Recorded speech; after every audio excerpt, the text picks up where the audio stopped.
Hello TGT PGT lovers, कैसे हैं आप सभी। आई होप आप सभी बहुत अच्छे होंगे और अच्छे से अपना ख्याल रख रहे होंगे।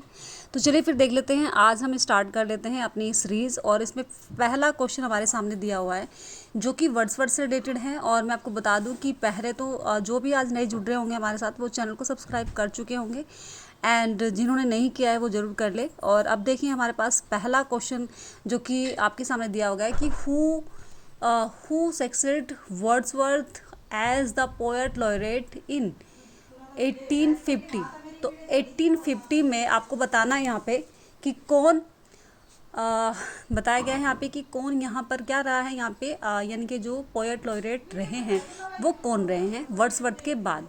तो वर्ड्सवर्थ के बाद आपको यहाँ पर बताना है। तो वर्ड्सवर्थ के बाद अगर हम बात करें यहाँ पे क्या मैथ्यू अर्नोल्ड थे और लॉर्ड टेनिसन थे या फिर कार्डिनल आपके न्यू मैन थे या फिर रॉबर्ट ब्राउनिंग थे। तो कौन यहाँ पर आपको देखने को मिल जाता है। नॉर्मली अगर हम बात करें तो यहाँ पर जो बात हो रही है कब की बात हो रही है, जो कि रोमांटिक एज के बाद की बात हो रही है।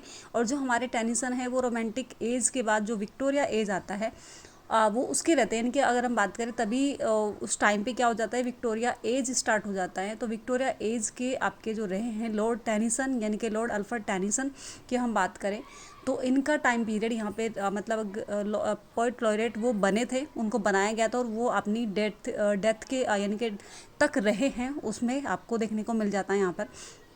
तो ये लॉर्ड टेनिसन आपको यहाँ पर देखने को मिल जाएगा। ठीक है, तो इस तरह से हमारे पास ये क्वेश्चन हमने देखा। नेक्स्ट क्वेश्चन हम देखेंगे यहाँ पे कि in which poem does Tennyson commemorate his friend Arthur Hallam. Arthur Hallam के बारे में आपको बताना है यहाँ पे कि जो इनके कॉमनरेट फ्रेंड रहे हैं तो उनके लिए उन्होंने क्या लिखा है, कौन सी उन्होंने पोयम लिखी थी। द प्रिंसेस लिखी है, आर्डन लिखी है या फिर इन मेमोरियम लिखी है या फिर यहाँ पे यूलिसिस आपको देखने को मिल जाता है। तो कौन सा ऐसा वर्क है जो टेनिसन ने अपने फ्रेंड के लिए यहाँ पे लिखा था, आर्थर हेलम के लिए।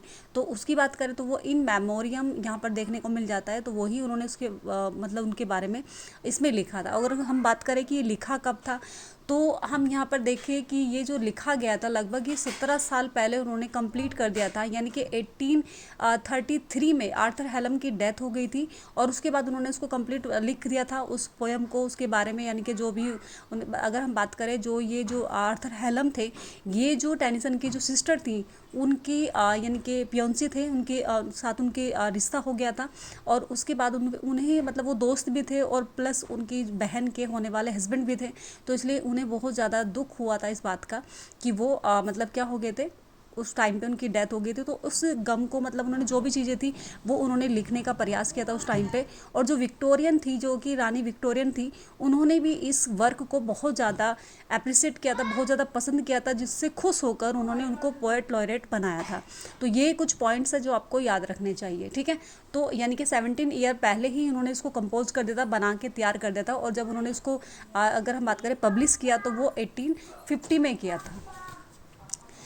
अब यहाँ से देख लेते हैं नेक्स्ट क्वेश्चन हमारे सामने आ जाता है, जो कि नेक्स्ट क्वेश्चन है कि from where does the lady of Shalott see the world around her. यहाँ आपको बताना है कि कौन सा ऐसा वर्क है यहाँ पर कि जो लेडी सैलोट के अराउंड यहाँ पे घूमता हुआ वर्क आपको देखने को मिल जाता है। अ window, a mirror, a boat या फिर एन इजलैंड। तो कौन सा वर्क है ऐसा आपको यहाँ पर जो देखने को मिल जाता है जो कि अराउंड होता है, किसके यहाँ पे देखने को मिल जाता है, वो है हमारा आ मिरर।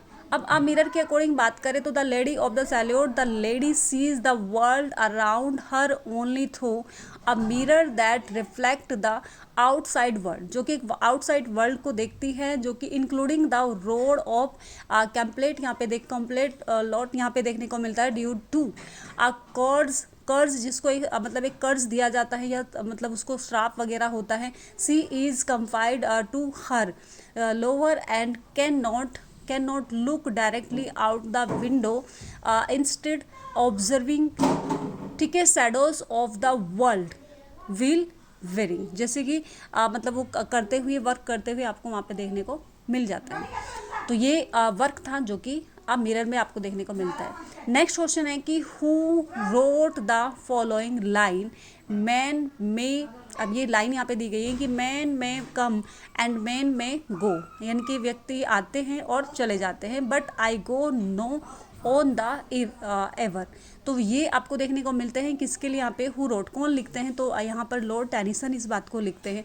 तो ये किस में है, यहाँ पे द ब्रोक, इनका एक वर्क है जो पोयम है, उसका टाइटल है द ब्रोक, उसमें इन्होंने दिया है। तो ये इन्होंने जो पब्लिश कराया था इसको 1886 में इसको पब्लिश कराया था। The poem is written from the perspective of a stream or brook, ये कि एक स्ट्रीम यानी कि प्रोस्पेक्टिव के रूप में यहाँ पे दिया गया, जिसमें डिस्क्राइब करते हैं वो जर्नी को, ठीक है, कॉन्ट्रैक्टिंग्स एंड द शॉर्ट यानी इम्प्रीमेंट लाइव्स ऑफ वुमेन्स के बारे में वो लिखते हैं। मैन में कम एंड मैन में गो, इसके बारे में वहाँ पे डिस्कस करते हैं with the enduring eternal nature of the stream but I go on for, ठीक है। तो ये आपको यहाँ पर देखने को मिल जाता है।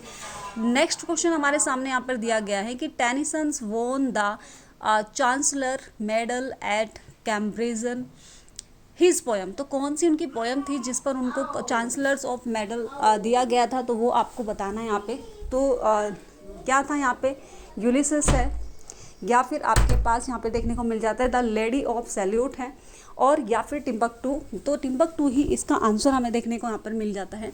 तो क्या है, अल्फ्रेड टेनिसन की बात करेगा हम, वोन द जो चांसलर रहे हैं वो गोल्ड मेडल उन्होंने उसको दिया गया है उनको, तो जो कि यूनिवर्सिटी ऑफ कैम्ब्रिज में 1829 फॉर हिज पोयम टाइटल, जो कि टिम्बकटू यहाँ पर देखने को मिलता है। समटाइम इसको ये जो स्पेलिंग दूसरी दी है तो ये भी इसकी स्पेलिंग हो सकती है। चलिए नेक्स्ट क्वेश्चन देख लेते हैं। नेक्स्ट क्वेश्चन हमारे सामने है कि which was the first published novel of Thomas Hardy. Thomas Hardy के बारे में आपको बताना है यहाँ पे कि थॉमस हार्डी का जो कि फर्स्ट पब्लिश नोवेल है वो कौन सा है।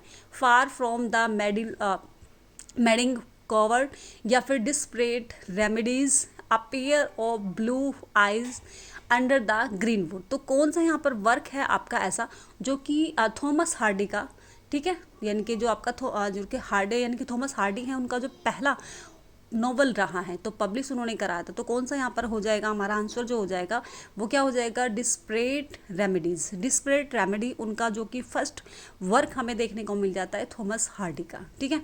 तो ये क्वेश्चन आपको समझ आ गया होगा।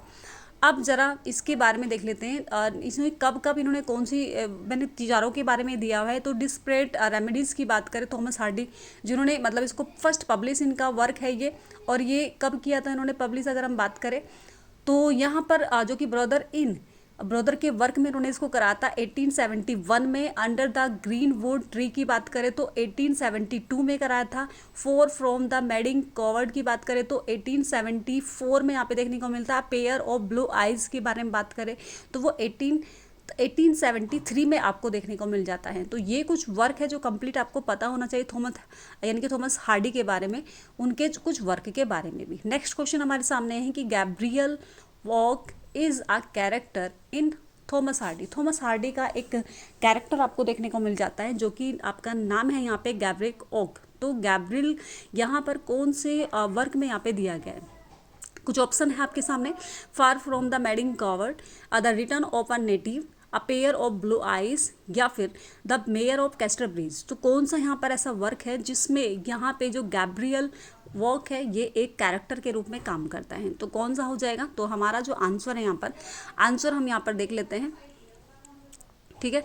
तो थॉमस हार्डी मतलब ऐसे बहुत सारे हमारे जो राइटर्स हैं जिनके बारे में हमें पढ़ना है, समझना है, वो चीज़ आपको ध्यान रखनी है। तो ये सभी हमें कवर करने पड़ेंगे यूपी टीजीटी पीजीटी के लिए, एंड इसके साथ साथ यूपी पीजीटी और यहाँ पे जीआईसी लेक्चर के लिए ये क्वेश्चन है आपके।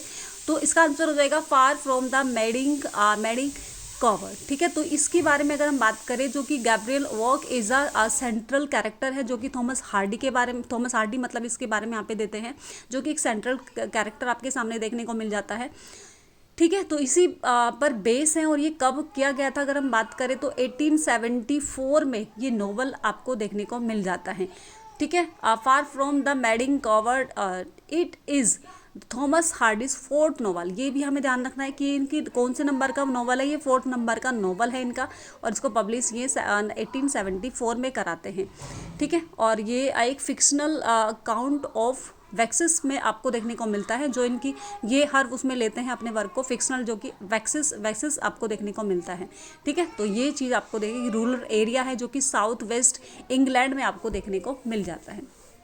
चलिए अब यहाँ पर हम बात करें नेक्स्ट क्वेश्चन के बारे में, जो कि हमारा नेक्स्ट क्वेश्चन क्या है। नेक्स्ट क्वेश्चन है कि the president of the immortals had ended his sport with dash. अब ये आपको बताना है, ये जो लाइन यहाँ पर ली गई है कि ये लाइन आपके कौन से वर्क की है, थॉमस हार्डी के नॉवल के, इनके कौन से नॉवल की यहाँ पर देखने को मिल जाती है। The mayor of Casterbridge, the return of the native, far from the madding crowd, या फिर यहाँ पे टीस ऑफ द डोब्रिल। ठीक है, तो डोब्रिल यानी कि डॉबरविल्स आपको देखने को मिल जाता है। ये इनका वर्क है जो कि एक लेडी के बारे में दिया गया है। ये इनकी प्योर वुमेन के बारे में यहाँ पे बात की जाती है, उसके बारे में उसकी जो भी लाइफ है उस पर वो सारी चीज़ें उसमें दी जाती हैं। तो